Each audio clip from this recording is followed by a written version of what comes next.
Hello guys, welcome back to the real experience of horror in the Cryptic cut. Don't just watch in silence, hit like, subscribe, and let me know what time you're watching this video in the comments. The tape wasn't labeled, but when I played it, the person on screen was me, asleep in my bed from last night. This story was told to me by a guy named Kyle. We used to work night shifts together at a delivery warehouse in Ohio. Super quiet dude, always wore headphones, lived alone in a cheap basement apartment right outside the city. One of those dimly lit places that always smelled like wet concrete and old wood. Kyle was into weird stuff, like old analog gear, VHS players, cassette decks, floppy disks, the older, the better. He called it tactile nostalgia. Most people thought it was creepy, but he liked the mystery of old tech. One night after work, Kyle stopped by a junk shop in a back alley near his place. Not a chain, one of those nameless places that feels like it shouldn't exist, the kind that has no lights on, no working sign. But when you walk in, someone's already waiting behind the counter. He found an old, dust-covered VHS tape in a plastic bin labeled $1 or less. There was no label, no title. Just a cracked black shell and some faded white scratches across the front. He bought it anyway, didn't even ask questions, said the guy at the counter didn't speak the entire time. Kyle didn't even own a VCR, so the next day he borrowed one from his uncle and hooked it up in his bedroom. That night, he sat on the floor, lights off, tape in. The screen flickered, static, high-pitched whine, no menu, no intro. Then, a video began. It was shaky, grainy footage, looked like it was from a cheap security camera. The lighting was dim, yellow, almost sickly. The room shown on screen was a small bedroom, nothing unusual at first glance. Until Kyle looked closer. The room on the screen was his bedroom.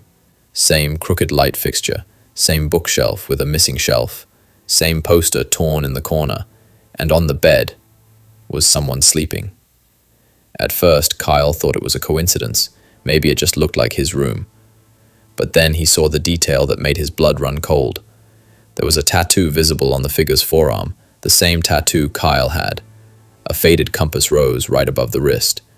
The timestamp in the corner read, 3:24 a.m., July 17th, 2023. That was last night.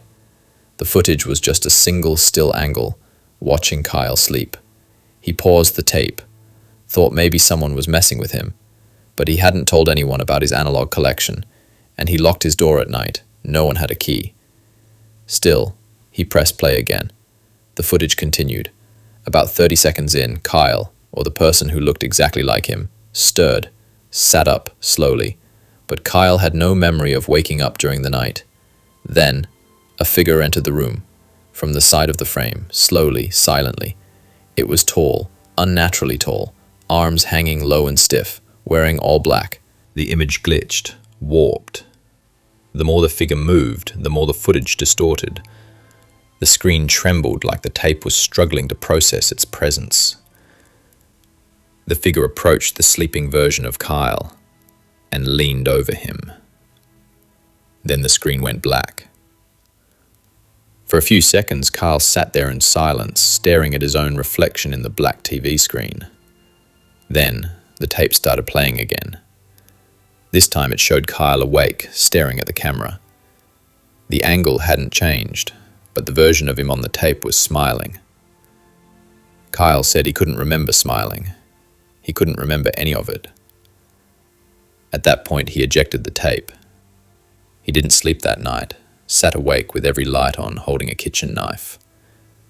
The next morning, he called the thrift store. No answer. So he drove down to check it out himself. And that's when things got even more disturbing. The store was gone. Not just closed. Gone. The windows were boarded up. The inside was completely empty, as if no one had operated out of there in years.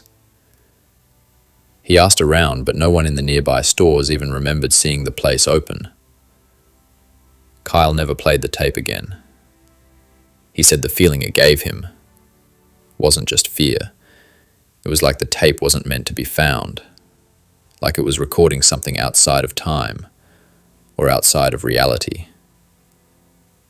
He kept the tape in a drawer for a few weeks. Then one day, he was gone. Didn't show up to work. Didn't answer calls. I went to his place myself. His door was unlocked. Lights still on. But no sign of him. TV screen glowing, VCR still running. The tape was gone. The only thing left behind was a note on the wall, scratched in with something sharp. It said, "If you see yourself on the screen, run." The apartment's been empty for months now, but the landlord says weird things happen at 3:24 a.m. The TV turns on by itself. Sometimes it shows static. Other times, it shows a man sleeping in a bed that's not there anymore. I turned away from the mirror, but my reflection didn't. This story happened to a girl named Sarah. She was my cousin's college roommate in Wisconsin back in 2019. She was a pretty normal girl, calm, friendly, artsy. She kept to herself most of the time. But that year, something changed in her. It didn't happen all at once. It was slow, creeping, almost like something was studying her, waiting. Sarah and my cousin shared a small student apartment just off campus. 2 bedrooms, 1 bathroom, paper-thin walls, the kind of place where the lights always flickered no matter how many times you changed the bulbs. It started with the dreams. Sarah would wake up in the middle of the night, 3:33 a.m., like clockwork, with this overwhelming feeling that someone was standing right outside her door, not moving, not breathing, just watching. She said she'd lie there frozen, staring at the shadows under the door, convinced that if she moved, whatever it was would come in. My cousin didn't think much of it at first, figured she was stressed out from school. But one night, Sarah told her something weird. She said she'd been brushing her teeth late at night, and the mirror in the bathroom didn't feel right. The air went cold. Her reflection felt off, like it was moving a half-second too late. She laughed it off at the time. But after that, she stopped using the bathroom after dark. One night, my cousin got home from her night shift around 1 a.m. and found Sarah sitting on the couch, lights off, just staring at the hallway, eyes wide. She asked what happened. Sarah looked at her and whispered, "It smiled at me." That's when she finally explained. The night before, she'd gotten up to use the bathroom. She kept the lights off, just used the hallway glow. She didn't want to look in the mirror, but she did. And what she saw was not her. The reflection looked like her, sure. Same hair, same pajamas, same tired eyes. But it was smiling. A wide, frozen, emotionless smile. And the worst part? Sarah wasn't smiling. She blinked. The reflection didn't. She turned her head. The reflection stayed still. Then, it tilted its head slowly, like it was mocking her, like it knew something she didn't. Sarah had run out of the room, locked her bedroom door, and that's where she stayed for the rest of the night. Now here's where things get really strange. A few days later, Sarah's behavior started to shift, subtly at first. But inside, she saw Sarah standing completely still, staring into the mirror. Her head slightly tilted, her lips pulled into that same wide, frozen smile. The reflection, though, wasn't doing the same thing. It was watching her back. Its head perfectly upright, its expression cold, neutral. And when my cousin stepped into the doorway, the reflection turned to look directly at her. Even though Sarah didn't move an inch, that was enough. She grabbed her stuff and left. Moved in with another friend that same week. Sarah stopped answering texts, skipped all her classes, eventually dropped out. A few weeks later, campus police did a wellness check. The apartment was empty. No sign of Sarah. But on the mirror in the bathroom, scrawled in red lipstick, were the words, "I like it better here." That's all. No blood, no body, no clues. They even checked security footage of the apartment building. There was no record of Sarah leaving, no footage of her walking out, no ride-share data, nothing. Just gone. But here's the part that makes my skin crawl even now. A year later, the apartment complex was remodeled. My cousin had gone back to visit campus and swung by the building. Out of curiosity, she peeked through the window of the same unit they used to live in. The place was dark, empty, but in the far bathroom mirror, there was someone standing there. Not moving, not blinking, staring, wearing the same pajamas Sarah had on that last night. Maintenance crews say they've tried replacing the mirror multiple times, but every time they install a new one, the old one comes back.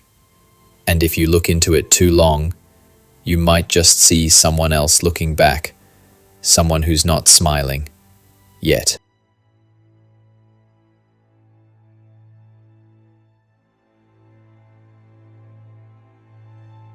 I only took a wrong turn down the hallway once, but I never made it back to the store. Next story happened to a guy named Brandon. He was 21, working the overnight shift at a massive department store chain just outside Reno, Nevada. You've seen the kind. Bright aisles, dozens of security cameras, loud ceiling fans that never stop humming, and that weird smell of cheap plastic and tired people. Brandon worked backroom stock, 10 p.m. to 6 a.m. Said he liked it better at night. No customers, no managers, just him, a radio and boxes. But something changed in that store, right around January of 2022. It started small. The back hallways began to feel off. They were always a little creepy, sure. Flickering lights, no windows, and no sound except your own footsteps. But Brandon said they started to feel longer. He knew the building inside and out. He'd been working there for over a year. But suddenly, storage doors weren't where they were supposed to be. The employee break room was further down than usual. He joked with co-workers that the place was growing. One night, something new appeared. It was just after 3 a.m.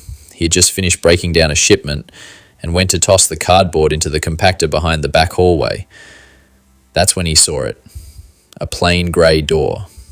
Dead center on the far wall. No label, no push bar. Just a smooth grey metal surface and a handle. But here's the thing. That wall had never had a door before. He knew it. Everyone knew it. It was a solid concrete panel. It even had a mop rack bolted into it. Now, just a door, as if it had always been there. He stared at it for a while, didn't open it, just stared, then turned around and walked off. But he couldn't stop thinking about it. That door. That smooth, unnatural door in a place where no one had ever built one. The next night, it was still there. Same grey metal, same handle. This time he got closer. The air around it felt colder, like the hallway dropped 10 degrees near it. He touched the handle. Cold metal. Didn't budge. Then he noticed something weirder. The security camera above the hallway, the one pointed right at that wall, was off. No red light, no power. Just like the camera didn't want to record what was behind that door. Brandon reported it to management. They laughed, said maybe it was storage for a future renovation. But a week passed. The door never opened. No one went in or out. No announcements. No changes on the floor plan. And then came the night Brandon disappeared. He clocked in at 10:04 p.m., standard night, logged inventory, ate vending machine nachos, nothing unusual. Around 2:47 a.m., the cameras in the hallway glitched, just static. They came back online at 2:52 a.m. Brandon was gone. No exit footage, no alarms, no signs of stress.